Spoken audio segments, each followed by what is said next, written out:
Welcome back to the Bootleg Corner Movie Review Hours once again, and this time Ridley Scott's Napoleon Ensemble, starring Joaquin Phoenix as the most popular man in Europe during the 1800s. Going into this movie, I expected quite a lot. After all, we had the Joaquin Phoenix on set.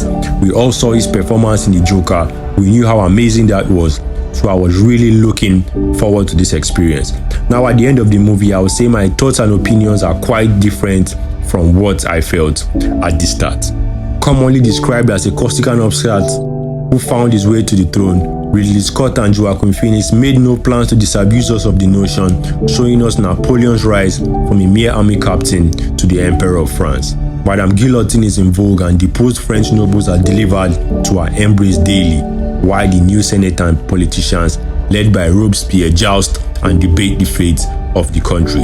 A quite melancholy demeanor imbued in less than 6 feet of height, Napoleon is the man from the outside looking in, saying things he cannot have, but making sure he puts himself in the best position to attain them no matter what. An ambitious strategist whose victory at Toulon puts him in the path to glory with a glorious nighttime raid ending British blockade of French waters. As much as Joaquin Phoenix stood out, Vanessa Kirby also did just the same. Their marriage, while soft from volatile emotions, was one of the few enduring events of Napoleon's life. He had an uncommon attachment to Vice Josephine in a time when men took mistresses openly after marriage. He cheated on her admittedly on various campaigns, but grew livid when he heard she had repaid the favor, rushing back to France to confront her despite his hypocrisy. Josephine was played by Vanessa Kirby, and she delivered an inspired performance in this movie. Unbroken, never wilting and proud, she maintained the sufficient backbone to challenge and confront Napoleon head-on, where everyone else simply demurred and did his bidding. A saying comes to mind that one can only belittle you if you belittle yourself, and Napoleon suffered consistently from this ailment. He wasn't really tall, his voice wasn't very loud, and so he has to compensate for that with an abrasive personality to ensure his presence is noticed and his voice is heard.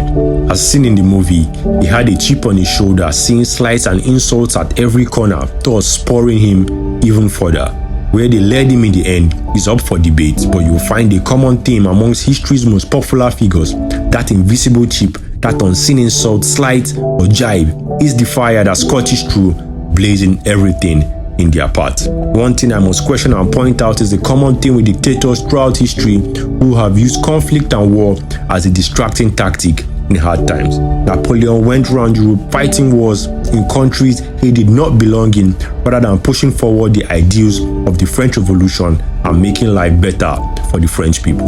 The same nobles and aristocrats once derided by the communers for their actions during tough times were welcomed back to the fold as the new elites tried to attain status with marriages and alliances. War is used as a binding tool in hard times to turn the gaze of the people from the failure of their own government to the actions of foreigners at whose feet the blame is laid for the troubles and woes of the country.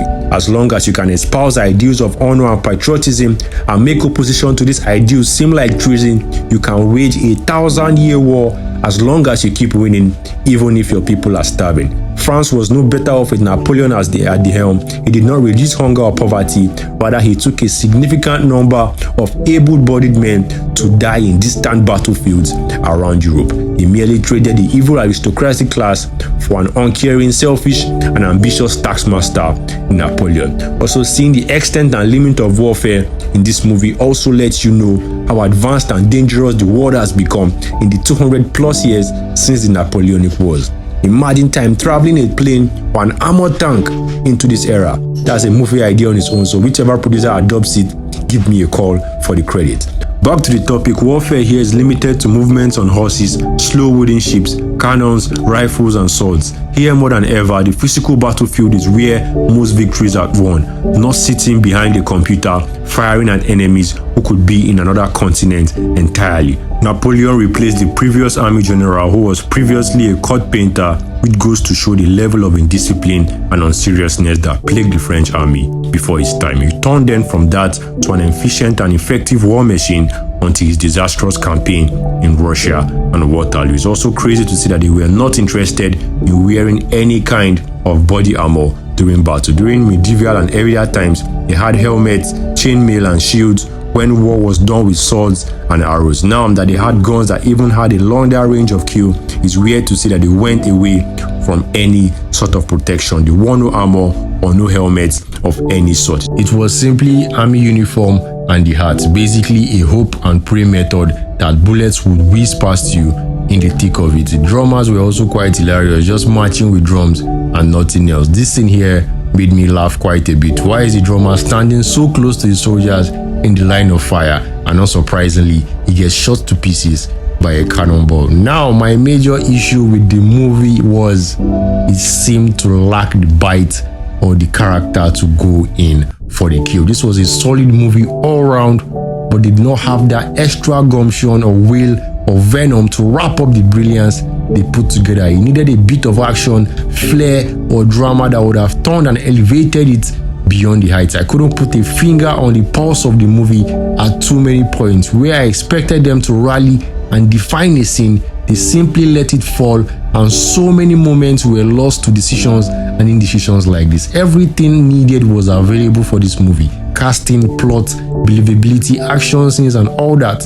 But there was no extra bite to the screenplay. They missed multiple chances to inject more life into the scenes to make them more dramatic as befits the situation. There was way too much responsibility on Joaquin Phoenix to pull through.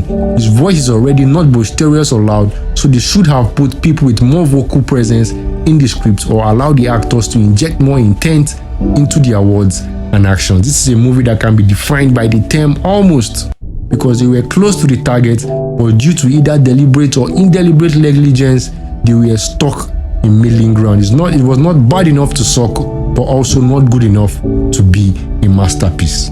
This is one of history's fiercest figures, and Ridley Scott failed to put a stamp on his name with this movie, despite the brilliance of Joaquin Phoenix and Vanessa Kirby. This is still the Bootleg Corner. Don't forget to subscribe, keep it locked in, and bye for now.